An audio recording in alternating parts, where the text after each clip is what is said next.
I'm just going to go over to Robert Rogers quickly because I read some of your articles back from 2012, and you had interviewed a few offenders, and I think you talked to a parent and a grandparent of one of the young offenders right after his court date. I appreciate what I read because it gave a full story of a person, a whole person. And I wanted to ask, did you ever have the opportunity to interview a surviving family member? Robert, are you there? Yes. Okay. Thank you very much, DeWanda, for the great question. And the answer is yes.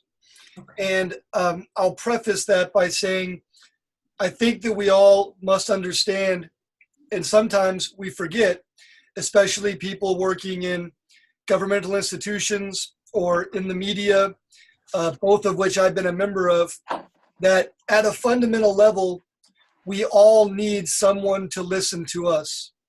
We all need someone to hear us when we're in a time of pain or sorrow, to let us know that our pain matters. We have to remind ourselves of this always. And I try to remind myself of this always. And I did when I worked as a reporter.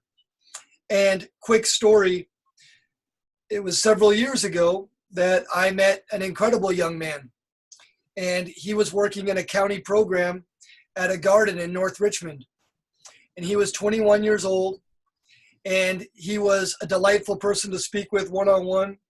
But more important, you could see that he had a level of leadership, a self-possession that showed clearly he was someone who saw a bigger picture and to whom people gravitated and looked to for leadership. He was well respected. And one night, after leaving the farm, the garden that he worked at as part of a county program, he was senselessly killed while he was on his way home. And his name was Irvin Coley III, and he was 21 years old. Soon after this terrible, tragic death, I was working as a reporter, and I went and spoke with his mother, who lived in the Los Deltas housing projects that are no longer there. And when I went there, she was looking through her old photo albums and other reminiscences that she could use to kind of touch upon the life that she was still in shock about losing. And my assignment was to go there and to get information and be able to tell a story about what happened. But I had to put that aside, and I had to rediscover who I was as a person and to be human, because that's really the most important thing. And I told her how sorry I was for her loss, and I asked her if she wanted to talk. And we talked all afternoon. And there were a series of articles and stories that we told together afterward that helped her with her healing and helped the public and the community with understanding the cost of senseless street violence. There's been some really important points that have been mentioned by some of the other panelists here that I appreciate so greatly. Brandon talked about normalizing of abnormal experiences. Sam talks about the desensitization of this violence. These things occur constantly to all of us as we're trying to do this important work and save lives. And we always have to remain on guard and not let those things happen to us.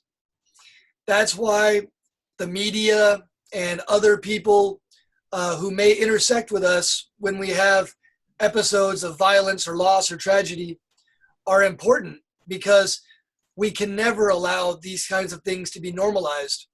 And one way to not do that is to not let them, when we lose a young, brilliant, boundless, incredible life to senseless violence, it can't just be a blurb on the news or a blurb in the paper or something that so many people forget.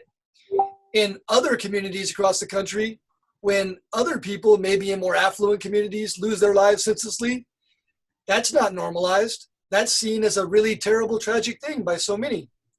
We have to ensure that every life in our community is sacred and can't be lost without a tremendous reevaluation and a hurt by our collective community, so that we can all reinforce and work harder to ensure that it doesn't happen again. So in short, I would say that what's really crucial is that we have to constantly reconnect with who we are in our humanity as we do our professional work. Because our humanity is what makes the work work and what gives us the strength to go on. And lastly, I just like to make a point about empowerment and social media and other tools. 20 years ago, we as members of the public, maybe families touched by violence and so forth, we had very little in terms of a larger voice to a larger community.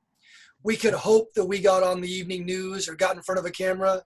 We would hope that we'd be able to share our story.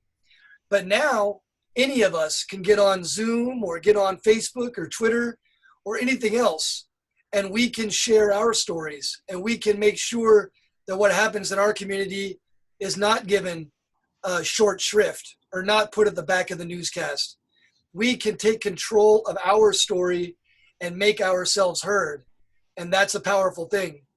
But we can only do so if we're always on guard against things like normalization or desensitization to the kinds of violence that we're working to stop. So again, the answer, of course, is short is yes. And there are many other stories that figure into this as well. And I have to remind myself constantly that everyone wants to be heard, and everyone deserves someone to lean on when they're in a time. And we should all play that role whenever we can. I want to thank you for how you have responded, but also for all the work that you've done in the community and how you continue to show up in the city of Richmond, and also as a humanitarian who tells the full story and just not like a blur that shows just the offense, but also the whole person on both sides. You have been fair to both sides, and I appreciate that. Thank you so much for joining us today.